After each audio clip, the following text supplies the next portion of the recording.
মালয়েশিয়ার কুয়ালালামপুরের KL central থেকে এই মনোরেলটি ছাড়ে। আমরা 3টে কার্ড নিয়েছিলাম 45 রিঙ্গিত দিয়ে, এবং মনোরেলটি তুলনামূলক অনেক ছোট মেট্রো রেলের তুলনায়।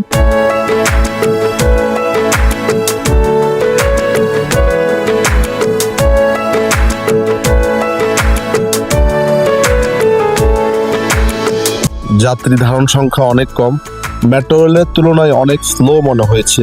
টোটাল 11টি স্টেশন রয়েছে। Ready for a smooth and stress-free journey? Tap your Tashiko card. Just issue your কুয়ালালামপুরের অনেকগুলো আকর্ষণীয় জায়গাতে মনোরেল দিয়ে যাওয়ার সুযোগ রয়েছে। আমরা পেট্রোনাস টুইন টাওয়ারে গিয়েছিলাম এই মনোরেল দিয়ে। আমরা আছি হচ্ছে এখন মালয়েশিয়ার মনোরেলে, খুবই ছোট